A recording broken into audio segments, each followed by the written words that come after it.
On entame la saison avec les 20 ans de la tornade de l'église. Ce week-end, les habitants commémoreront la catastrophe et les jeunes se sont particulièrement investis pour cet anniversaire. Des jeunes comme Grégory Moreau, interviewé par Christelle Collin, qui avec Vincent Jomotte a réalisé ce premier reportage.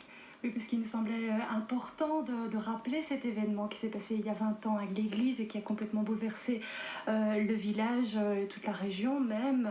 Il reste des traces encore 20 ans après. Et puis on a voulu aussi rappeler la solidarité énorme qui s'était manifestée après la catastrophe. Vous pouvez voir un petit extrait à présent.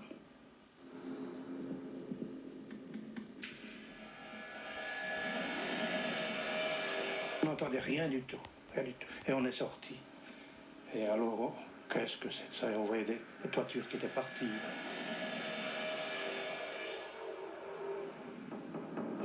Moi, j'avais combien? 8 ou 10 pommiers derrière dans l'enclos. Tout était par terre. Alors, on retrouvait des encadrements de fenêtres dans ça. Le plus dangereux, par exemple, c'est après. Parce qu'on était calés dans l'OEC et on sortait des bonbonnes de gaz qui racontaient nous autres. Alors là, il faut vite se dépêcher. On a voulu sortir, toutes nos portes étaient bouchées.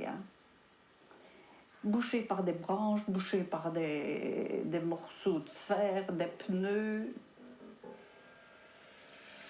Voilà, alors les images que vous venez de voir ont été en réalité filmées par Philippe Alloy, qui fait partie de l'Amicale des Paracommandos. C'est un document exceptionnel, inédit, qu'on a réussi à obtenir grâce aux jeunes, notamment de l'église, qui ont finalement organisé ce week-end de commémoration en compagnie, avec la commune et le syndicat d'initiative. Alors comment c'est venu cette idée de réaliser ce week-end de commémoration? En fait, c'est une idée qui est venue par notre président Cédric Gantier, qui pensait que commémorer le 20e anniversaire de la tornade de l'église, c'était une date importante à ne pas rater.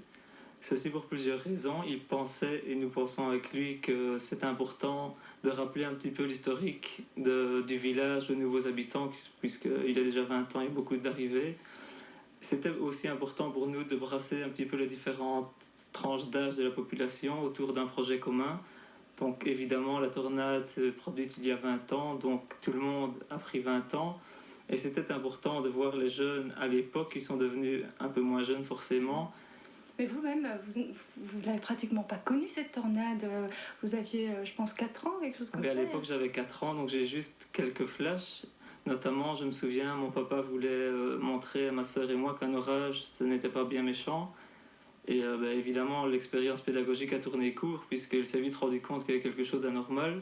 On a vite couru dans un coin du salon où il nous a protégés, nous a recouverts avec son corps. Et je me souviens juste d'un fracas immense, des vitres qui explosaient, des vases, etc. Ensuite, nous sommes sortis. Après cet immense fracas, on a l'impression d'un silence énorme. Je me souviens juste d'avoir vu notre voiture complètement détruite et les maisons aux alentours détruites aussi. Et comme on le voit, vous avez encore finalement, alors que vous n'aviez que 4 ans, encore de souvenirs vraiment très précis, des images très précises. Et ça, on le verra vraiment dans le reportage, toutes les personnes qu'on a interviewées, Vincent Jomotte et moi-même. On a remarqué que les souvenirs étaient vraiment encore très présents, qu'il restait des traces finalement de cette tornade, en tout cas dans la tête des gens. Et ce week-end de commémoration, alors, ça consiste en quoi exactement? En fait, nous avons voulu réunir un programme qui puisse pallier à différentes activités, certaines un peu plus ludiques, d'autres un peu plus culturelles. C'est pour ça que le programme des festivités a été étalé en 4 jours. Le vendredi, nous accueillerons avec grand plaisir les humoristes Maxime Thierry et Marc Herman, tandis que le samedi et le dimanche se produiront l'exposition culturelle en tant que telle, avec accompagné le samedi d'un souper campagnard et le dimanche d'un marché artisanal suivi de 2 concerts en fin de journée, avec notamment un groupe local et surtout le groupe Crétonnaire, qu'on vous recommande fort, avec en clôture un feu d'artifice. Et alors le lundi et le mardi sont réservés aux écoles qui peuvent venir visiter l'exposition. Ça a été difficile pour vous, pour des jeunes, d'organiser tout un week-end comme ça Oui, évidemment. Donc, sous l'impulsion de notre président, on s'est dit que c'était vraiment une bonne idée. Mais on s'est vite rendu compte que l'ampleur de la tâche nous dépasserait vite. C'est pour ça qu'on a été demandé le soutien du syndicat d'initiative de l'Église et de l'administration communale.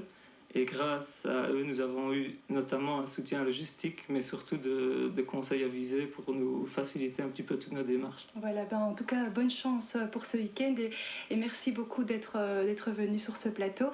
Et je vous conseille de regarder sur le magazine juste après le journal. Merci à vous. Hausse du